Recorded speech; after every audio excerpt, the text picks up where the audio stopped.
and welcome back to the Little Blessed Homeschool YouTube channel. In today's video, I am going to be discussing how to stay motivated in the last month of school. I know it's hard, weather's turning nice, and all your kids want to do is just play and not do their schoolwork. So we're going to be talking about that a little bit today, so stay tuned.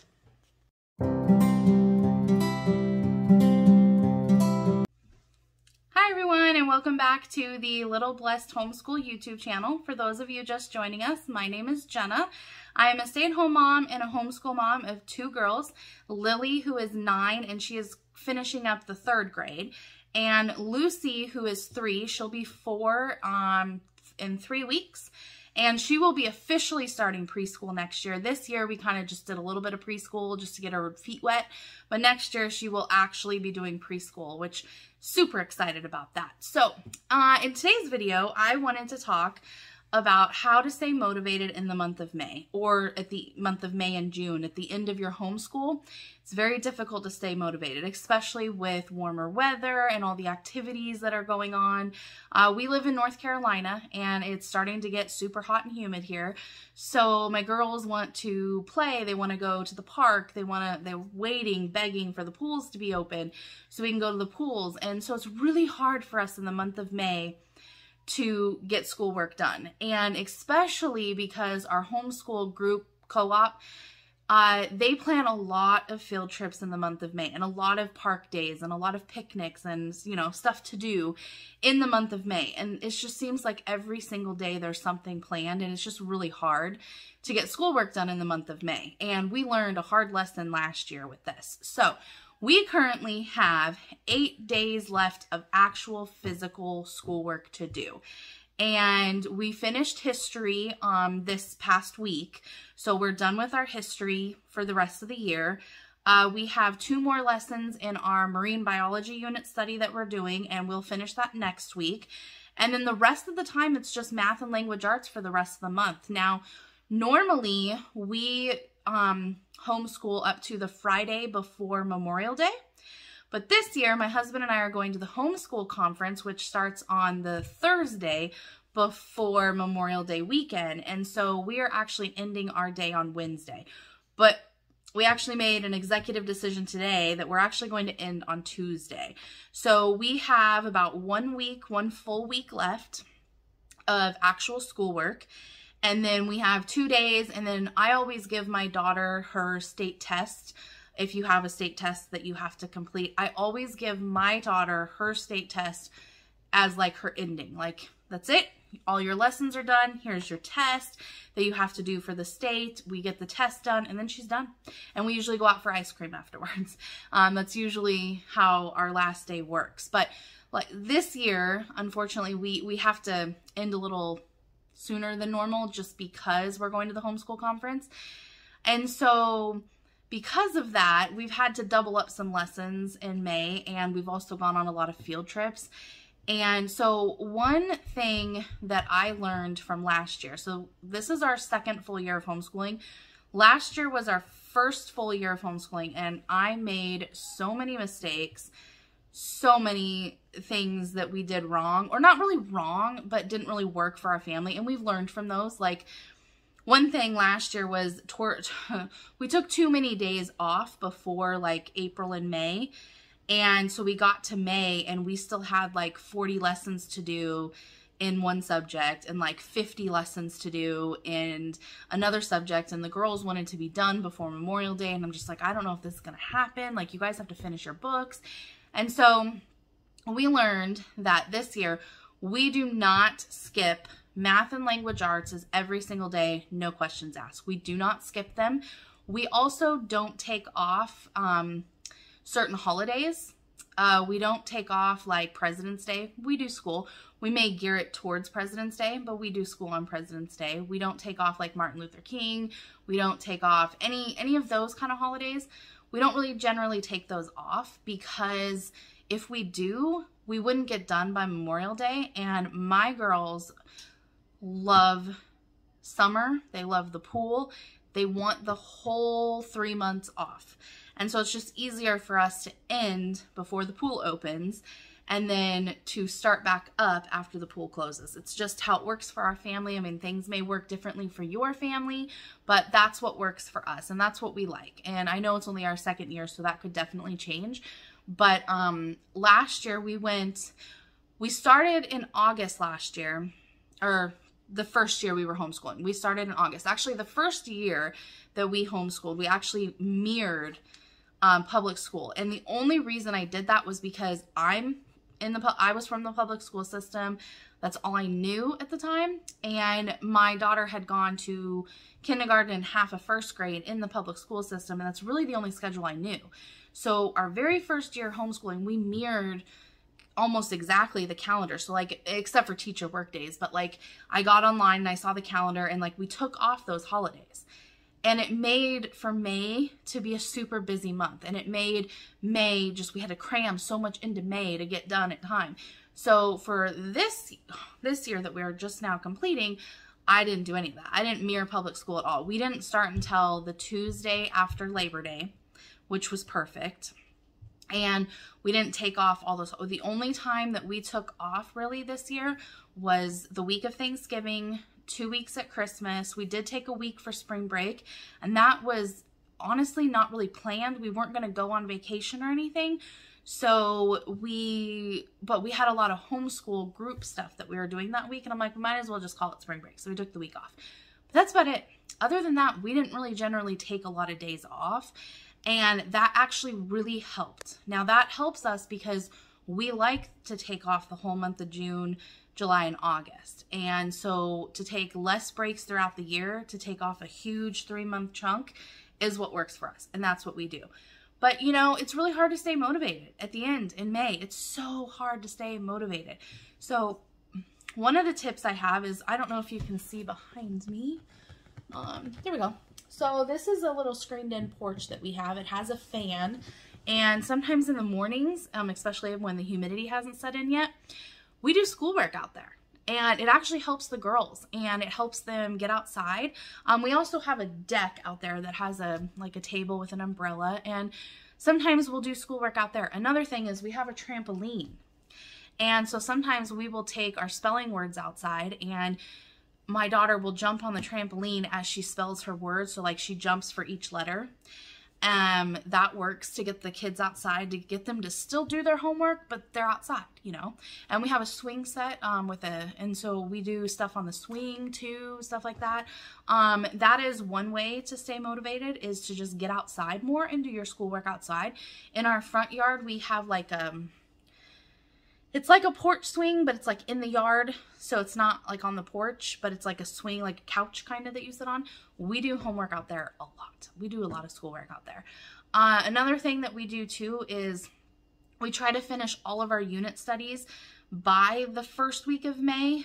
We're kind of late on marine biology only because we actually started it a week later than I had anticipated. But that was way back a couple months ago. So marine biology, we're actually 2 lessons behind, but that's okay. We're just going to finish them next week. Normally we would, like history we finished last week, and we should have finished marine biology as well.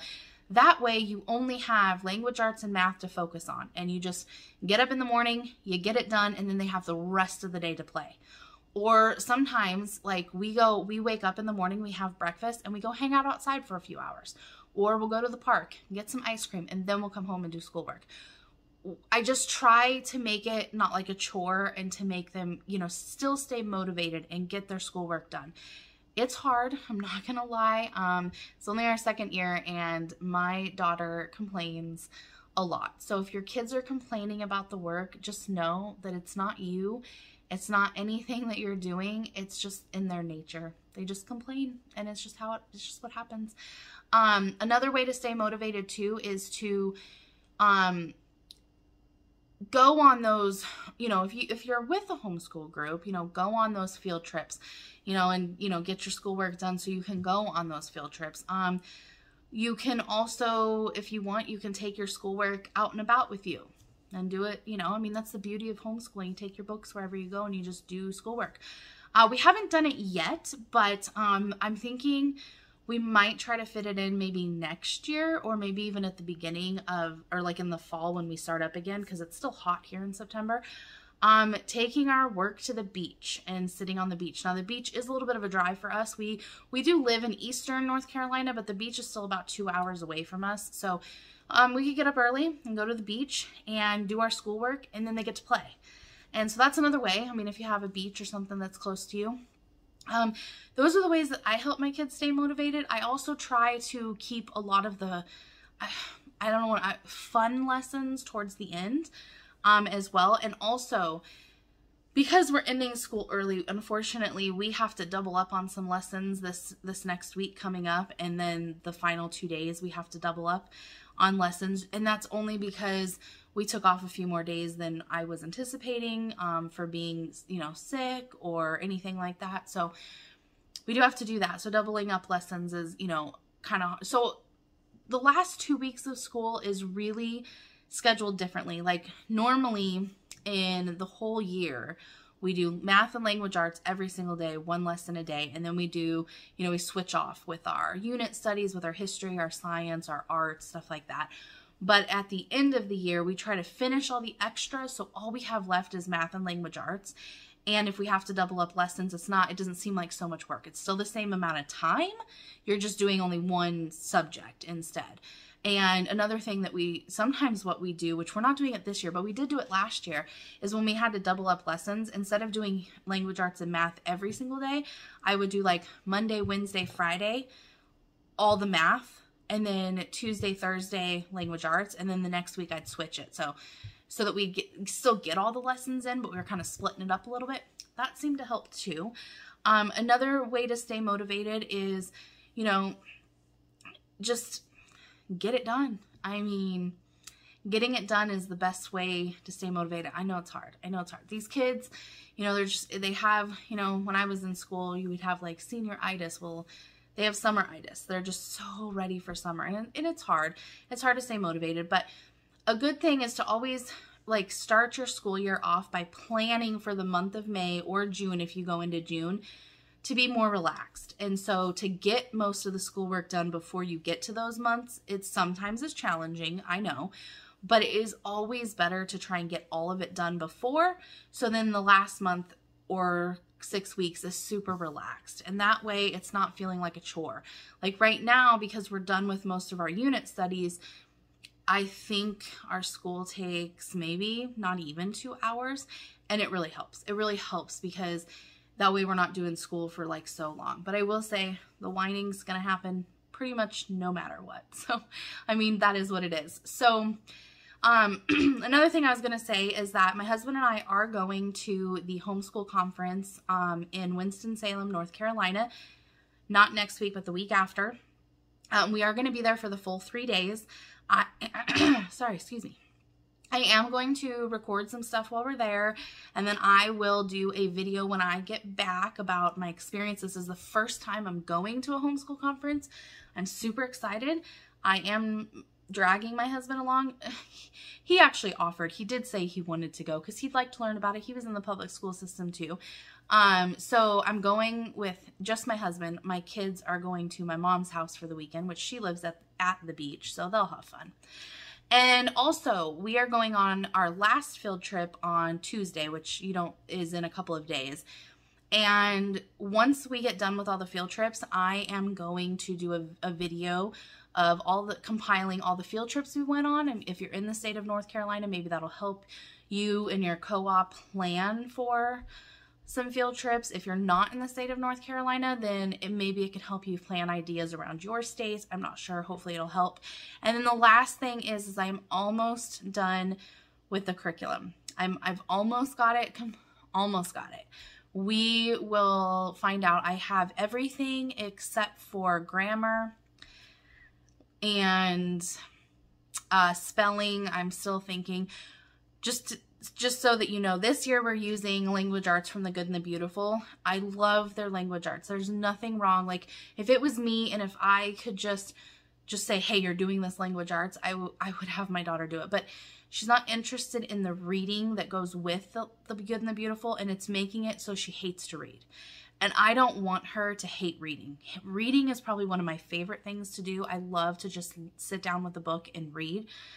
But it's making her hate reading because the books and the reader that comes with The Good and the Beautiful, they're outdated. I love The Good and the Beautiful, and if you're watching this video, I love you guys. You guys are, I buy your stuff all the time. Your math is amazing.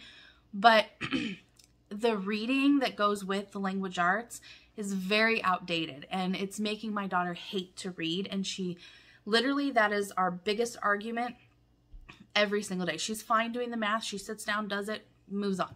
History, she's bored with history, but I think any kid is. She does like it though. She said she doesn't whine about doing it. And then same with like science, she doesn't whine about it. But the minute, and she doesn't whine about language arts until she sees that she has to read in the reader. And then it's literally like she just shuts down. She just hates it. And I don't want her to hate reading. So I've decided not to do language arts with The Good and the Beautiful. And I think I'm actually going to compile my own language arts. So stay tuned for that. I'm not 100% sure. I think I'm going to check out the Homeschool Conference to see what they have for language arts. I do have writing. Writing is already taken care of. So I'm trying to find a curriculum for language arts that doesn't have writing in it, or maybe I'm just going to compile a bunch of different stuff together. We'll see what I come up with. And we'll see if it works. And also, I'm also going to do another video about homeschool co-ops. I think they're amazing, and I think that everybody should do one. So hopefully you enjoyed this video. I hope you guys have a great rest of the year, and I hope you guys have an amazing summer. I've got some cool videos coming up soon within the next week or so. So stay tuned. And if you like this, go ahead and like and subscribe to my channel. Thanks.